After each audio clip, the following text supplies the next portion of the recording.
আমি অনেক হিন্দুদের মুখে শুনেছি, তারাও জানে যে আদি পিতা আদম আলাইহিস সালাম। খ্রিস্টানদের লিখিত বইয়ে দেখেছি, তারাও মানে আদি পিতা আদম আলাইহিস সালাম। কারণ আদম আলাইহিস সালাম শুধু মুসলমানদের আদি পিতা নন, সমস্ত মানুষের আদি পিতা। এই জন্য শুধু মুসলমানে জানে না, সমস্ত মানুষই জানে যে আদম আলাইহিস সালাম সমস্ত মানুষের আদি পিতা। সেই আদি পিতা আদম আলাইহিস সালামকে আল্লাহ পাক রব্বুল আলামিন সৃষ্টি করার পর পৃথিবীতে পাঠাবার আগে কিছুদিনের জন্য জান্নাতে বসবাস করতে দিয়েছিলেন। সেই জান্নাতে থাকাকালে আল্লাহ বলেছিলেন সব গাছের ফলমূল খাও, শুধু একটি গাছের ফল খেতে নিষেধ করেছিলেন। কিন্তু শেষ পর্যন্ত ইবলিসের ধোঁকায় পড়ে আদমের নিষিদ্ধ গাছের ফল খাওয়াকে কেন্দ্র করে আল্লাহ আদম হাওয়া দুজনকে জান্নাত থেকে বের করে পৃথিবীতে পাঠিয়েছিলেন। পাঠাবার সময় আল্লাহ সরাসরি আদম হাওয়া দুজনকে এবং পরোক্ষভাবে সমস্ত আদম সন্তানদেরকে একটা দিক নির্দেশনা দিয়েছিলেন। সেই দিক নির্দেশনার বিবরণ দিয়ে আল্লাহ কোরআনে বলেন, কুল্না বিতু মিনহা জামিআন ফাইম্মা ইয়াতিয়ান্নাকুম মিন্নি হুদা ফামান তাবিআ হুদায়া ফালা খাউফুন আলাইহিম ওয়ালা হুম ইয়াহজানুন। এর মর্ম হলো, জান্নাত থেকে বের করে আদম হাওয়াকে পৃথিবীতে পাঠাবার সময় আল্লাহ ডাইরেক্ট আদম হাওয়াকে এবং ইনডাইরেক্ট সমস্ত আদম সন্তানদেরকে সম্বোধন করে বলেছিলেন, তোমরা কিছুদিনের জন্য দুনিয়াতে যাও। বুঝে থাকলে বলুন, আমরা কি চিরকালের জন্য দুনিয়াতে এসেছি না কিছুদিনের জন্য? তোমরা কিছুদিনের জন্য দুনিয়াতে যাও। দুনিয়ার কিছুদিনের জীবন কোন পথে যাপন করলে আবার চিরকালের জন্য তোমরা জান্নাতে ফিরে আসতে পারবে, সেই পথ আমি আল্লাহ নিজ দায়িত্বে তোমাদের প্রদর্শন করব। সোজা কথায় কিছুদিনের জন্য আসবো দুনিয়ায়, আর আল্লাহর নির্ধারিত পথে কিছুদিনের জীবন যাপন করলে চিরকালের জন্য আবার চলে যাব জান্নাতে। আল্লাহ যে সেদিন আমাদের সাথে সেই ওয়াদা করেছিলেন, চিরকালের জন্য আবার জান্নাতে ফিরে যাওয়ার পথ আল্লাহ আমাদের সবাইকে প্রদর্শন করবেন। আল্লাহর সেদিনের ওয়াদা আমাদের সাথে পুরা করেছেন দুইভাবে। একটা পদ্ধতিকে কিতাবুল্লাহ বলা হয়, আর একটা পদ্ধতিকে রিজালুল্লাহ বলা হয়। অর্থাৎ লক্ষাধিক নবী রসুল পাঠিয়ে তাদের মাধ্যমে এবং শতাধিক আসমানি কিতাব নাজিল করে এর মাধ্যমে দুনিয়াবাসী মানুষকে চিরকালের জন্য জান্নাতে ফিরে যাওয়ার পথ প্রদর্শন করেছেন। আল্লাহ যে ওয়াদা করেছিলেন তোমাদের চিরকালের জন্য জান্নাতে ফিরে আসার পথ দেখাবো, আল্লাহ কতভাবে দেখাইলেন? নবী পাঠাবার মাধ্যমে আর কিতাব নাজিলের মাধ্যমে। আসমানি কিতাবগুলির মধ্যে সর্বশেষ এবং সর্বশ্রেষ্ঠ কিতাব হলো কোরআন শরীফ। আর আল্লাহর প্রেরিত নবী রাসূলগণের মধ্যে সর্বশেষ এবং সর্বশ্রেষ্ঠ নবী হলেন মুহাম্মদুর রাসূলুল্লাহ সাল্লাল্লাহু আলাইহি ওয়াসাল্লাম। সর্বশেষ নবীর কাছে নাজিলকৃত সর্বশেষ আসমানি কিতাবে আল্লাহ দুনিয়াবাসী মানুষকে চিরকালের জন্য জান্নাতে যাওয়ার যে পথ প্রদর্শন করেছেন, পথটার নাম দিয়েছেন সিরাতে মুস্তাকিম। এই নামটা মনে রাখা দরকার। পরবর্তী কথাগুলি অনেকগুলি জরুরি কথা বোঝার জন্য এই নামটা মনে রাখা দরকার। শেষ নবীর কাছে সর্বশেষ আসমানি কিতাবে আল্লাহ দুনিয়াবাসী মানুষকে জান্নাতে যাওয়ার যে পথ প্রদর্শন করেছেন, পথের নাম দিয়েছেন সিরাতে মুস্তাকিম। এই সিরাতে মুস্তাকিম কোরআনের ভাষা, বাংলায় তার অর্থ হলো সোজা পথ। সিরাতে মুস্তাকিমের বাংলা অর্থ সোজা পথ। কোথায় যাওয়ার সোজা পথ? জান্নাতে যাওয়ার সোজা পথ। কাদের জন্য? দুনিয়াবাসী মানুষের জন্য। হে দুনিয়াবাসী মানুষেরা, তোমরা যে পথে জীবনযাপন করলে সোজা জান্নাতে পৌঁছতে পারবে, সেই পথের বিবরণ দিয়া তোমাদের নবীর কাছে কোরআন নাযিল করলাম। এই জন্য এই কোরআন আমাদেরকে আল্লাহ যে সোজা পথ প্রদর্শন করেছেন, সেই পথকে আল্লাহ কোরআনে নাম দিয়েছেন সিরাতে মুস্তাকিম। মুফাসসিরিন কেরাম তাফসীরের কিতাবে এই সিরাতে মুস্তাকিম নামের 7টা ব্যাখ্যা বা তাফসীর লিখেছে। এই কথাটাও মনে রাখা দরকার।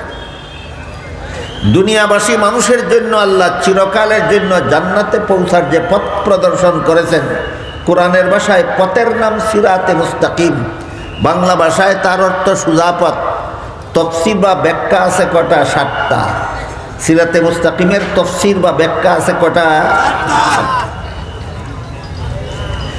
সিরাতে মুস্তাকিমের 1 নম্বর ব্যাখ্যা হলো ইসলাম ধর্মের পথ, দুনিয়ার মানুষের জন্য জান্নাতে পৌঁছার সোজা পথ। 2 নম্বর ব্যাখ্যা হলো কোরআনের বর্ণিত পথ, দুনিয়ার মানুষের জন্য জান্নাতে পৌঁছার সোজা পথ। 3 নম্বর ব্যাখ্যা হলো নবী রাসূলগণের পথ, দুনিয়ার মানুষের জন্য জান্নাতে পৌঁছার সোজা পথ। 4 নম্বর ব্যাখ্যা হলো সিদ্দিকগণের পথ, দুনিয়ার মানুষের জন্য জান্নাতে পৌঁছার সোজা পথ।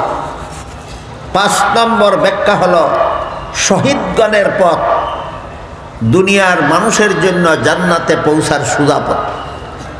6 নম্বর ব্যাখ্যা হলো সালেহগণের পথ, দুনিয়ার মানুষের জন্য জান্নাতে পৌঁছার সোজা পথ। 7 নম্বর ব্যাখ্যা হলো আহলে সুন্নাত ওয়াল জামাতের পথ, দুনিয়ার মানুষের জন্য জান্নাতে পৌঁছার সোজা পথ। কটা হইল?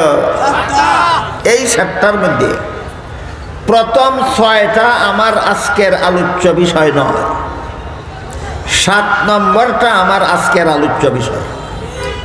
বিজ্ঞাপন যাদের কাছে আছে দেখে নিতে পারেন। আজকে আমার নামে আলোচ্য বিষয় লেখা আছে আহলে সুন্নাত ওয়াল জামাতের পরিচয়। কাজে ইসলাম ধর্মের পরিচয় আজকে আমার আলোচ্য বিষয় নয়, কোরআনের পরিচয় আজকে আমার আলোচ্য বিষয় নয়, নবীগণের পরিচয় আজকে আমার আলোচ্য বিষয় নয়, সিদ্দিকগণের পরিচয়, শহীদগণের পরিচয়, সালেহগণের পরিচয় আমার অধ্যকার আলোচ্য বিষয় নয়। আজকের একমাত্র আলোচ্য বিষয় আমার আহলে সুন্নাত ওয়াল জামাতের পরিচয়। তাহলে আহলে সুন্নাত ওয়াল জামাত সিরাতে মুস্তাকিমের কত নম্বর ব্যাখ্যা? 7 নম্বর ব্যাখ্যা। এই ব্যাখ্যাটা পরিষ্কারভাবে বোঝার জন্য কিছু জরুরি পূর্ব কথা আমাদের মনে রাখতে হবে। ওই কথাগুলি বুঝে আসলে পরে এই পরিচয়টা সহজে বুঝে আসবে ইনশাআল্লাহ। এবং সেটা হলো, এক হাদিসে উল্লেখ আছে রাসূল করিম সাল্লাল্লাহু আলাইহি ওয়াসাল্লামকে হযরত জিবরিল আলাইহিস সালাম জিজ্ঞাসা করেছিলেন মাল ঈমান। ঈমান এর অর্থ হলো ঈমান কাকে বলে। মুহাদ্দিসিনে কেরামের পরিভাষায় হাদিসটাকে হাদিসে জিবরিল বলা হয়। যেহেতু জিবরিল প্রশ্ন করেছিলেন, রাসূল জবাব দিয়েছিলেন, এই জন্য হাদিসটার নাম হাদিসে জিবরিল।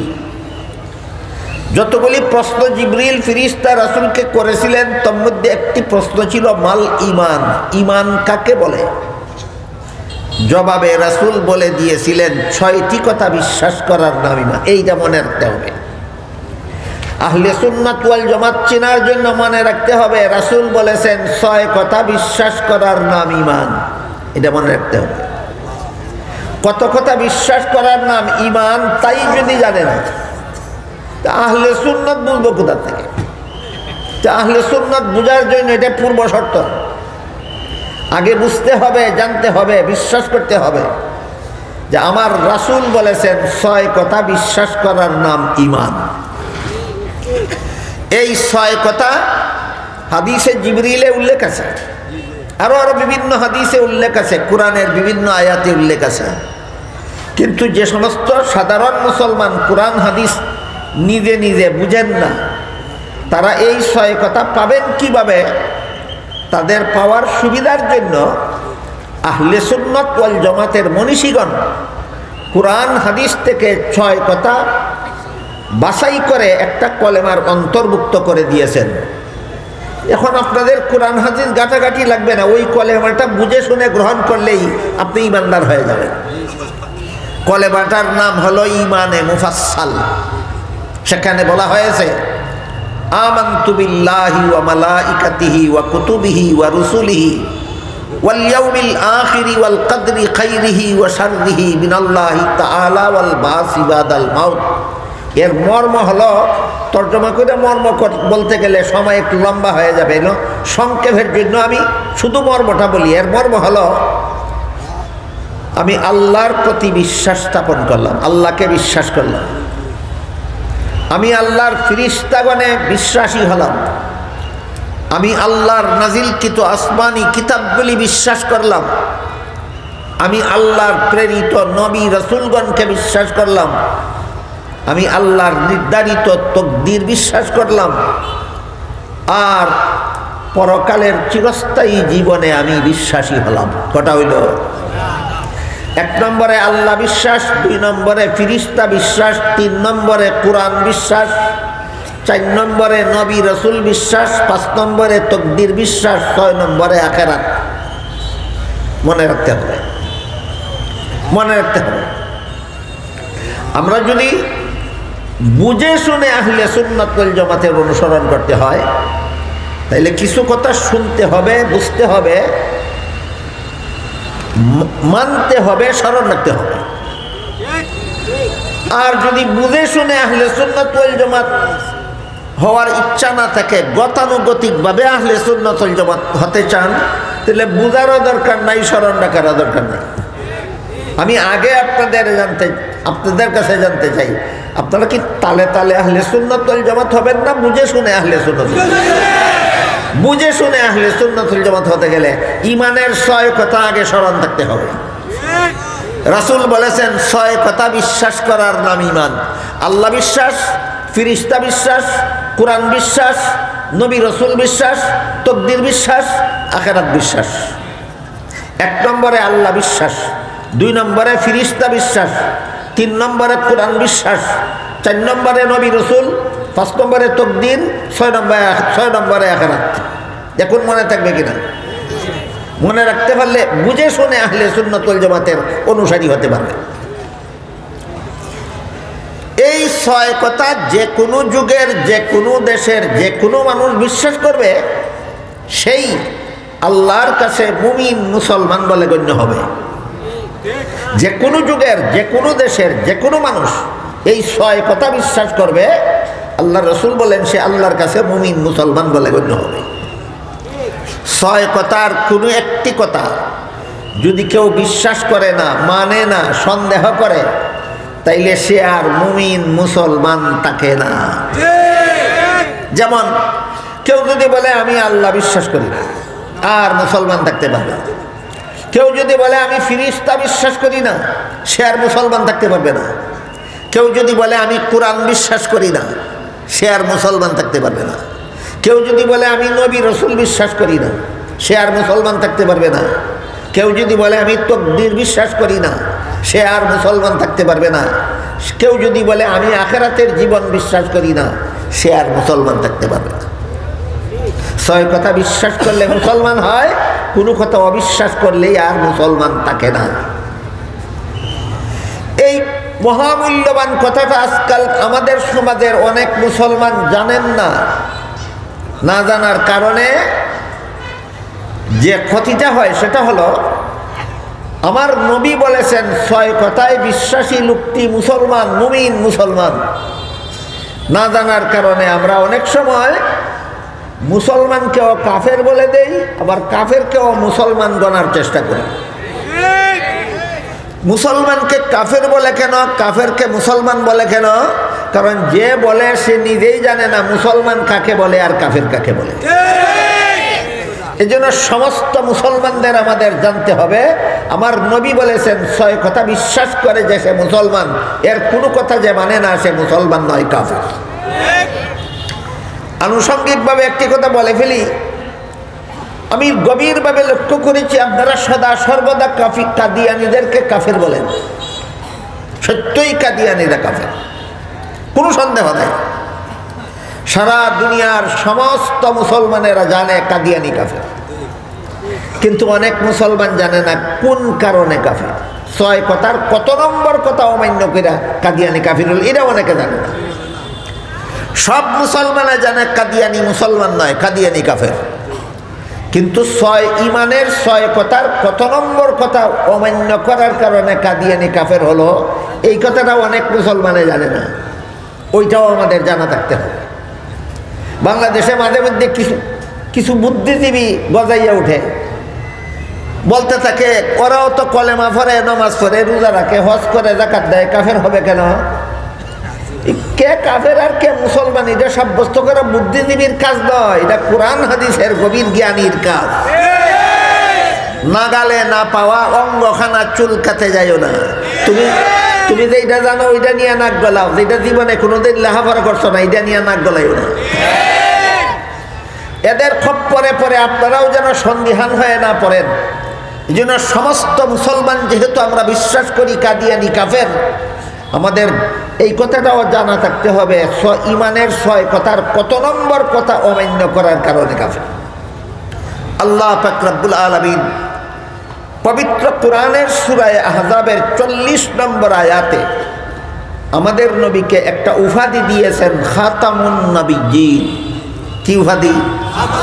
খাতামুন নবিয়্যিন। এই খাতামুন নবিয়্যিন সম্পর্কে অনেক জরুরি কথা আছে, অনেক তত্ত্বপূর্ণ কথা আছে, অনেক তথ্যবহুল কথা আছে, যা আমার ধারণা মতে এখনো সমাজের 99% মুসলমান জানে না। আমি আপনাদের জানাতে চাই, খাতামুন নবীন যে আল্লাহ সূরা আহজাবের 40 নম্বর আয়াতে যে আল্লাহ আমাদের নবীকে একটি উপাধি দিয়েছেন খাতামুন নবীন, এই খাতামুন নবীনের তথ্যবহুল ব্যাখ্যা বিশ্লেষণ অনেক মুসলমানের জানা নাই, অথচ জানা দরকার। আমি আপনাদের জানাতে চাই, আজকে পারবো না, যদি আগামীকাল সময় পাই আবারও তখন আমি খাতামুন নবীনের তথ্য আপনাদের সামনে তুলে ধরার চেষ্টা করব। আজকের মতো শুধু এতটুকু মনে রাখি যে আল্লাহ সূরা আহজাবের 40 নম্বর আয়াতে আমাদের নবীকে একটি উপাধি দিয়েছেন, উপাধিটা হলো খাতামুন নবিয়্যিন। উপাধিটা মনে রাখুন কোরআনের ভাষায়। কি উপাধি? খাতামুন নবিয়্যিন।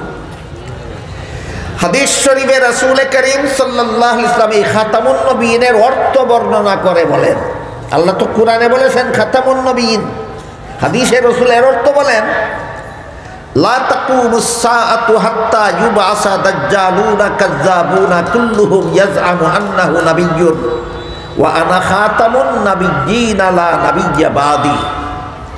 এর অর্থ হলো রাসূল বলেন, আমার পরে কিয়ামত পর্যন্ত যদি কেউ নবী হওয়ার দাবি করে তাহলে সে হবে মিথ্যাবাদী দাজ্জাল।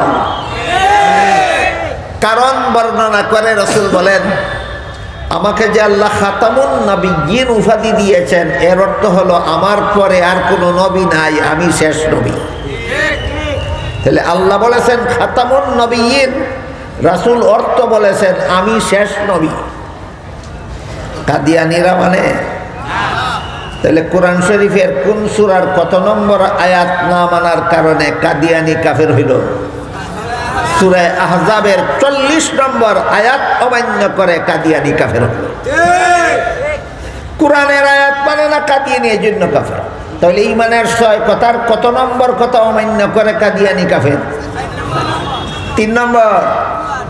1 নম্বরে আল্লাহ বিশ্বাস করি, 2 নম্বরে ফেরেশতা বিশ্বাস করি, 3 নম্বরে কোরআন বিশ্বাস করি। এই দেখেন আপনি যেই কোরআন বিশ্বাস করে আপনারা মুসলমান, কাদিয়ানীরা সেই কোরআন মানে না। এই জন্য ইমানের 6 কথার 3 নম্বর কথা অমান্য করার কারণে কাদিয়ানী কাফের। এই জন্য বলেছিলাম আল্লাহর রাসূল যে ইমানের 6টা কথা বলে দিয়েছেন, এই 6 কথা বিশ্বাস করার নাম ইমান। যে কোনো যুগের, যে কোনো দেশের, যে কোনো মানুষ রাসূলের বর্ণিত এই 6 কথা বিশ্বাস করবে, সেই ইমানদার বলে গণ্য হবে, আল্লাহর কাছে মুমিন মুসলমান বলে গণ্য হবে। এইটুকু কথা যারা জানে না, এরাই অনেক সময় মুমিন মুসলমানকেও কাফির বলে, অনেক সময় কাফির কাদিয়ানীকেও মুসলমান বলার আন্দোলন চালায়। এটা একটা মূর্খতার ফসল, কারণ এই মূর্খ জানে না মুসলমান কাকে বলে আর কাফির কাকে বলে। এই জন্য আমরা সামনের কথাগুলি পরিষ্কারভাবে বুঝে নেওয়ার জন্য গুরুত্বপূর্ণভাবে এখানে মনে রাখি, রাসূলের বর্ণিত ইমানের 6 কথা যারা বিশ্বাস করে এরা মুসলমান, যারা বিশ্বাস করে না তারা কাফির। এবার বলুন, আপনারা যারা এখানে বসে বসে অথবা দাঁড়িয়ে দাঁড়িয়ে আমার কথা শুনতেছেন, আপনারা কি মুসলমান? আমাকে বলতে হবে, কেমনে বুঝলেন আপনি মুসলমান? আমার নবী বলেছেন 6 কথা বিশ্বাস করলে মুমিন মুসলমান হয়। আমি নবীর ঘোষিত 6 কথা বিশ্বাস করি, কাজেই কোনো সন্দেহ নাই আমি মুমিন মুসলমান। এখানে ইনশাআল্লাহ বলা চলবে না, এখানে নিশ্চয়ই বলতে হবে। ইনশাআল্লাহ ভবিষ্যতের ব্যাপারে হয়, বর্তমান এবং অতীতের ব্যাপারে ইনশাআল্লাহ নয়, নিশ্চয়ই ভবিষ্যতের ব্যাপারে হয় ইনশাআল্লাহ। কেউ যদি আমাকে জিজ্ঞাসা করে তুমি মুসলমান না কাফির, আমি বলবো নিশ্চয়ই মুসলমান। কেউ যদি জিজ্ঞাসা করে তুমি কি মুসলমান অবস্থায় তোমার মরণ হবে, তখন আমি বলবো ইনশাআল্লাহ। বর্তমানে আমি নিশ্চয়ই মুসলমান, তবে মরণ আমার মুসলমান হিসাবে হবে কিনা এটা নিশ্চয়ই বলা যায় না, এটা ইনশাআল্লাহ বলতে হয়। কাজে ইনশাআল্লাহ বলারও কোনো প্রয়োগ ক্ষেত্র আছে কিনা, যেখানে সেখানে। আমি গত রাত্রে ঘুমাইনি ইনশাআল্লাহ, না ঘুমাইয়া থাকলে বলবেন নিশ্চয়ই ঘুমাইছি না, খাইয়া থাকলে বলবেন নিশ্চয়ই খাইছি। আগামীকাল আপনি খাইতে পারবেন কিনা তখন বলবেন ইনশাআল্লাহ। তাহলে বলেন ইনশাআল্লাহ অতীতের বেলায় না বর্তমানের বেলায় না ভবিষ্যতের বেলায়? ইনশাআল্লাহ ভবিষ্যতের বেলায়, অতীত বর্তমানের বেলায় ইনশাআল্লাহ নয়। এবার বলুন, আপনারা বর্তমানে কি মুমিন মুসলমান? মরণ পর্যন্ত কি মুসলমান থাকতে পারবেন? এইবার ঠিক হয়েছে, এতক্ষণে ঠিক হয়েছে। বর্তমানে আমি নিশ্চয়ই মুসলমান, মরণ পর্যন্ত আমি মুসলমান থাকবো ইনশাআল্লাহ। আপনারা যেহেতু সবাই মুসলমান বুঝতে পেরেছেন রাসূলের হাদিসের দ্বারা,